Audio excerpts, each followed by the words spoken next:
Global visitors praise infrastructure development in Addis Ababa. Özlem Adıyaman Lopez, Senior Program Manager at UNESCO, praised both the hospitality of the residents and the city's growing global stature. Yeah, I mean, it's a very modern city, it's well-developed city, and the roads, buildings and infrastructure, I think it's the diplomatic capital of Africa.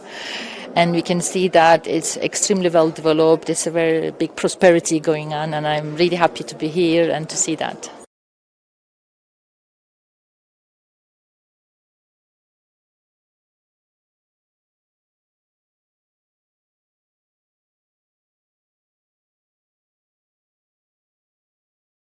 Addis is one of the central countries of Africa.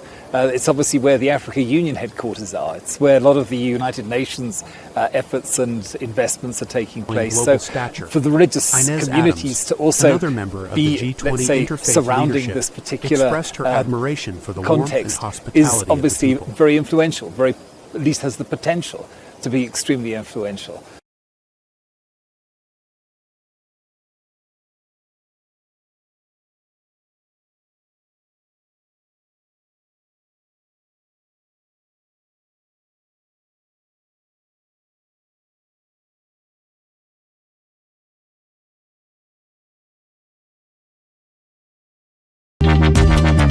Development, I think, because having here African Union and UN present, so it's a multicultural city.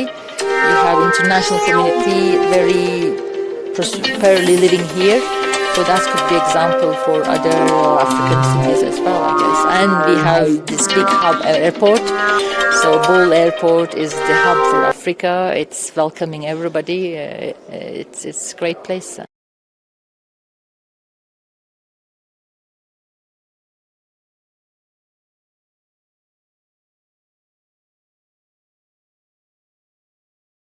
And it has been an incredible experience. I am amazed at the development that's taking place here. We were at a jazz club last night, and it was absolutely amazing. To be partaking in your culture, your heritage, and learning.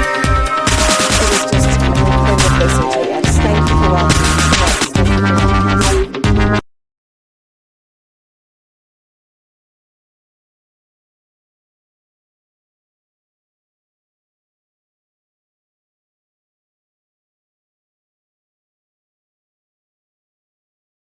This is, I think, it's well promoted already. It is. I think promotion is there, and it's well developed. I mean, I am a big fan of Ethiopia. Addis Ababa, I always wanted to come. I think people will come more and more with time because we are going out of the COVID, big changes. I think with time there will be lots of tourism coming here.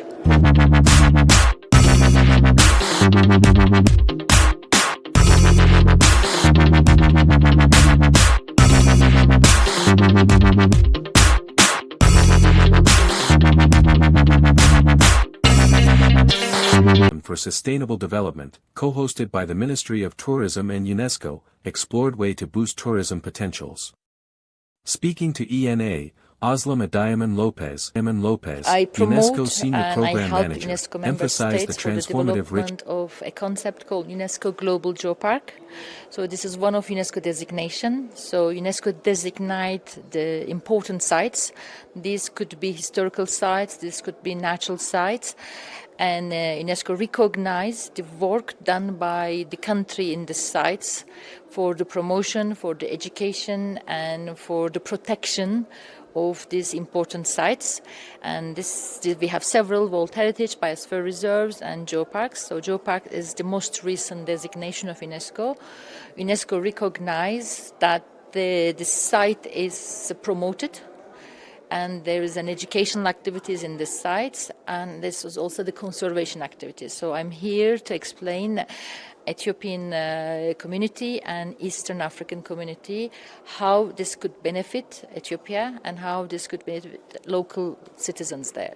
natural, historical, and cultural sites, and acknowledges countries' work in education, I think in conservation, Africa and it's just promotion. new. It's only 10 years we have this in Europe at UNESCO. So it was initiated by the people.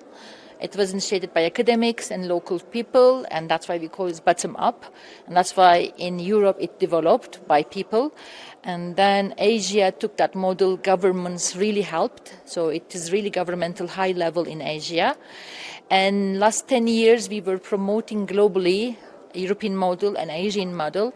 And it's just a question of time. And now that's why this is our 5th event. So we did already events in Botswana, Namibia, South Africa, Kenya. We are promoting it. I think the real challenge for Africa is national park concept is well established. So tourists come Africa for national sites, natural sites, to observe the safaris, national sites.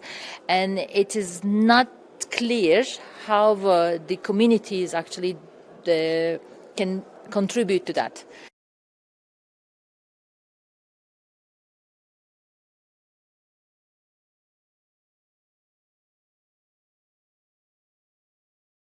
Ethiopia is the center origin of humanity, Ethiopia so we offers a have rich very tapestry deep of culture. cultural and natural So assets, Ethiopians, encompassing indigenous cultural knowledge heritage systems, religious is immense. practices, So and we varied have high number landscapes, of she World Heritage emphasized. recognitions. So the Ethiopia culture is is very the rich origin here. of humanity, Nature so we is have very deep rich. culture. So this is the origin Ethiopia's of the cultural world. We can heritage is see how immense, the so we have high number world of is well-tied created. recognitions. So history of Earth here, geologically. So the culture is very and we rich have here. intangible Nature is heritage. very We rich. have indigenous So, communities, this is the local origin of the communities, world, different how the world rituals, is. different religious activities. So in Ethiopia we have everything together, and UNESCO can recognize what we have here, and then that can bring these sites to global scale that whole world can recognize.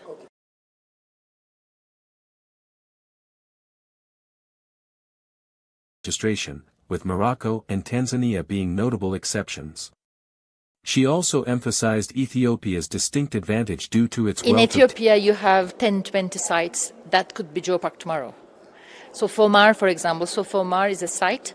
It's UNESCO World Heritage tentative list for cultural heritage. So UNESCO, Ethiopian government submitted that dossier because cultural heritage component of this cave is very important. But this cave is a natural heritage. So this is the longest cave in Africa. But it's this connection. So how we connect the cave's geology, cave's natural aspect with people's cultural heritage there. So most known concept is the cultural heritage. That's why this site is nominated as a cultural heritage site because of the religious aspect. Faith Leaders Conference aimed at accelerating development, peace building underway in Addis Ababa. A conference whose purpose is for faithful communities in Africa to work in partnership with all stakeholders, including the AU, to accelerate development, peace building, and to build key relationship is underway in Addis Ababa. In his opening speech, President Tay Atzik Selassie expressed the necessity for more empowerment of religious organizations to achieve lasting peace and progress in Africa. According to the president, faith-based organizations are already at the forefront of humanitarian aid, conflict Interfaith resolution, dialogue is and not merely a moral imperative, it is a practical force for progress.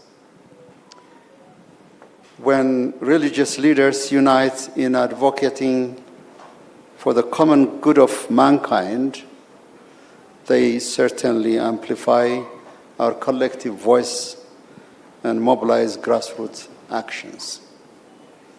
This is indeed a lived experience of Ethiopia.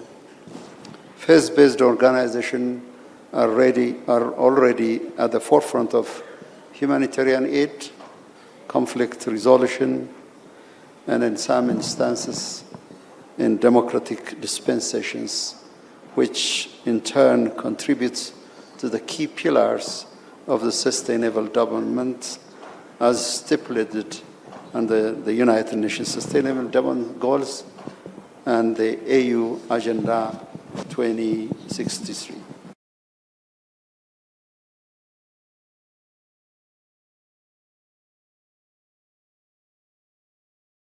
democratic dispensation, which in turn contributes to the key pillars of sustainable development as stipulated at the United Nations Sustainable Development Goals and AU Agenda 2063. Spiritual heritage teaches Africa us faces global the geostrategic centrality of shifts, requiring humanity renewed commitment and to address emerging coexistence. challenges. Yet, like many countries, we have faced conflicts rooted in poverty, lack of development, and progress. Today, we are charting a new path through Ethiopia's national dialogue process. Through this mechanism, we recognize the urgent need to embrace dialogue over discord over dissension, and compassion over callosity or heartlessness. Sof said the African Union aims to promote religious freedom and equality in its pursuit of peace and development. Interreligious Council of Ethiopia Secretary General, Cases Tagit, the Interreligious Council of Ethiopia actively working in the promoting peaceful coexistence, interfaith harmony and cooperation, mutual respect, preservation of the long-standing moral values, religion, ethics, environmental protection, social development, and promoting human dignity based on the teaching of the Golden Rule, which says treat others the way you want to be treated. To fostering cooperation among faiths for peace and development, while promoting love and harmony. United Religions Initiative, URO, for Africa Regional Director, Ambassador Musi Hailu, emphasized the role of religious organizations as the G20 aims to address critical global challenges with a focus on inclusive economic growth, food security, sustainable development, and climate action. The 2 days conference we are having will help to bring together the voice and commitment of the African religious leaders, traditional leaders, faith-based and interfaith organizations, along with other stakeholders, with common position to advance this year's theme and to make practical recommendations that will help to bring meaningful change in the people's life.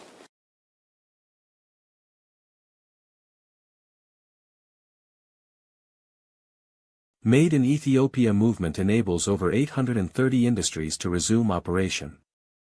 More than 830 industries that had ceased production due to various reasons have resumed operation after the Made in Ethiopia movement in Ethiopia, according to Ministry of Industry.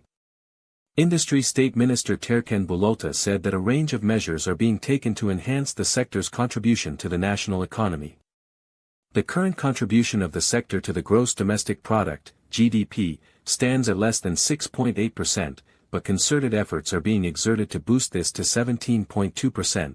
በቁጥር ወደ 830 የሚጠጉ አምራች ኢንዱስትሪዎች በተለያየ ችግር ምርት ለአጭር ጊዜ ማቆመው የነበረ በተለያየ ምክንያትም ተዘግተው የነበሩ ኢንዱስትሪዎች ተመልሰው ተከፍተው ወደ ስራ ገብተዋል። ኤክስፖርት ውስጥም የገቡ ኢንዱስትሪዎች አሉ።